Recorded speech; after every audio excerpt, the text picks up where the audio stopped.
আপনারা গিয়ে যদি পরিকল্পনা করে, দল যার হাতেই ধানের শীষ দিয়েছে না কেন, আপনি থাকবেন ধানের শীষের পক্ষে, আপনি থাকবেন ধানের শীষের সাথে, আপনি থাকবেন।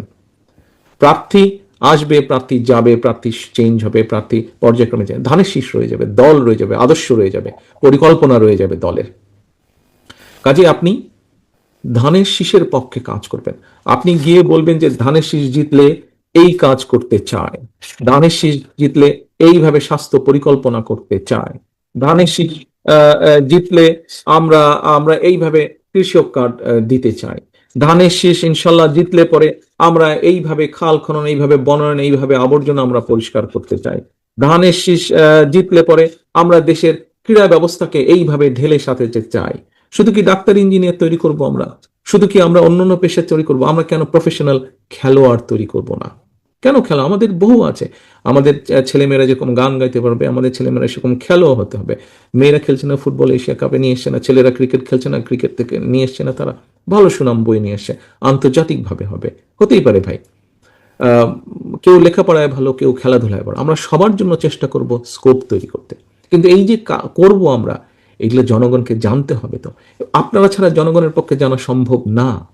আপনি যদি না যান, আরেকজন যাচ্ছে, সে গিয়ে মিথ্যা বিভ্রান্তি ছড়াচ্ছে জনগণের মাঝে।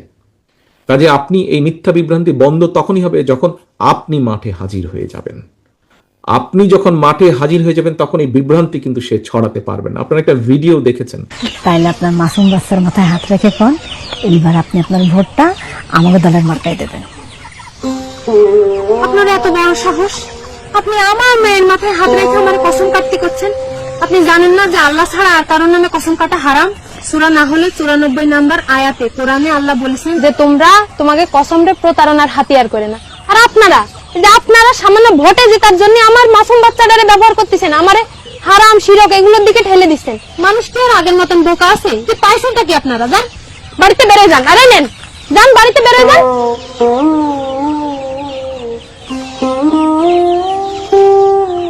আমার ভোট আমি কোনো প্রতারক, মুনাফিক কিংবা ধর্মের অপব্যাখ্যাকারীদের দেব না, কখনো না। দেখেছেন ওই কয়েকটা মহিলা গিয়ে এক মহিলাকে বলছে বাচ্চার মাথায় রেখে, তখন মহিলা প্রতিবাদ করে উঠেছে। দেখেছেন না ভিডিও? এরকম ঘটনা হচ্ছে। আপনারা আজকে মাঠে নেমেছেন বলেই কিন্তু আজকে তারাও সাহস, যারা প্রতিবাদ করার তারাও সাহস পাচ্ছে। আপনি যখন আরো মাঠে নামবেন তখন এই ধরনের প্রতিবাদ আরো বাড়বে, এই ধরনের প্রতিবাদ আরো বাড়বে। শুনেছি, আমি বিভিন্ন জায়গায় দেখলাম কিছু ব্যক্তি গিয়ে মসজিদে গিয়ে তারা তাদের কথা বলছে। তারা যদি বলতে পারে, আপনি কেন বলতে পারবেন না? বললে সবাই বলবে, না বললে কেউ বলতে পারবেন না। আপনি আপনার এলাকায় সেভাবে ব্যবস্থা গ্রহণ করুন। বললে সবার বলার অধিকার আছে। আর যদি কোথাও নিয়ম হয়ে থাকে সেই যে বলবে না, তাহলে সেই নিয়ম সকলের জন্য প্রযোজ্য হবে। কোনো বিশেষ কারোর জন্য হবে আর কারোর জন্য হবে না, এটা তো হতে পারে না, সবার জন্যই হবে।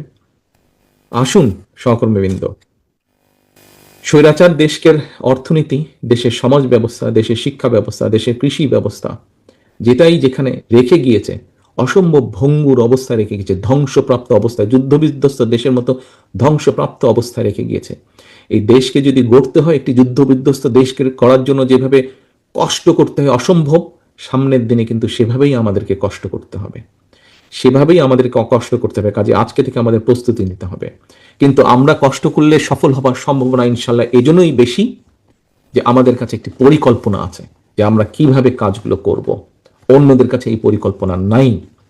যদি পরিকল্পনা থাকতো তাহলে তো বাই নাও তারা বলতো তাদের পরিকল্পনার কথা, তাই না? তাহলে তো বলতো তারা, কিন্তু এখন পর্যন্ত তারা বলেনি। এখন বলবে, দেখবেন কয়েকদিনের মধ্যে বলবে। আমাদেরগুলো দেখেছে, জেনেছে তো।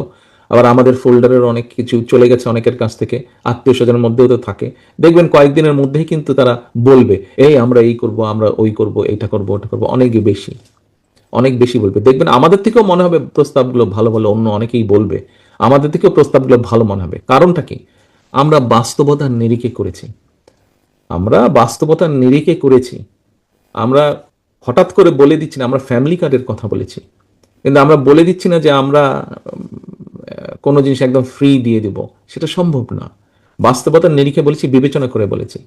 আর যারা সস্তা জনপ্রিয়তার জন্য বলে তারাই কিন্তু অবাস্তব কথা বলে দেয়। আমরা অবাস্তব কথা বলিনি, আমরা করব বলিনি, আমরা পরিকল্পনা নিয়েছি। এটার মধ্যে হতে পারে এদিক ওদিক হবে, কিন্তু আমরা ধীরে ধীরে এগোতে থাকবো, আমরা বাস্তবায়ন করবো, ধীরে ধীরে এগোতে থাকবো। ইনশাল্লাহ আমরা সফল হব সেটাতে। সহকর্মীবৃন্দ, আজকে আপনাদের কাছে যে ফোল্ডার আমরা দিয়েছি, এই ফোল্ডারের সফলতা তখনই হবে, এই সকল কিছু সময়, অর্থ, সকল কিছু অর্থপূর্ণ তখনই হবে যখন আপনারা এই ফিরে গিয়ে ঘরে আর বসে থাকবেন না। যখন আপনারা ফিরে গিয়ে, আপনাকে আমি 5টা কপি দিয়েছি, এই 5টা থেকে যখন আপনি 50, 500, 5000, 50,000 করে বিলি করবেন, মানুষকে বোঝাবেন, নেতাকর্মীদের বোঝাবেন, তারা গিয়ে আরো সাধারণ মানুষকে বোঝাবে, তখন এটা সফলতা হবে, তখন এটা সফল হবে। সহকর্মীদের দলটা আমাদের সকলকে নিয়ে, আপনারা এখানে প্রত্যেকে যারা উপস্থিত আছেন প্রত্যেকে কিন্তু আপনারা গলায় দেখুন একটা, যেটা আপনি কার্ড ঝুলিয়েছেন, নিচে লেখা জাতীয়তাবাদী দল, বাংলাদেশ জাতীয়তাবাদী দল। তার মানে আপনাদের প্রত্যেককে নিয়ে জাতীয়তাবাদী দল। আমি একা জাতীয়তাবাদী দল না, দেশনেত্রী খালেদা জিয়া একা জাতীয়তাবাদী দল না, শহীদ জিয়া একা জাতীয়তাবাদী দল না, আমরা সকলে মিলে জাতীয়তাবাদী দল। এবং যেহেতু সকলে মিলে দলটি, কাজে আমরা সকলে মিলে যদি একসাথে কাজ না করি তাহলে কোনোভাবেই আমরা সফল হতে পারবো না। আমাদের সকলকে মিলে কাজটা করতে হবে।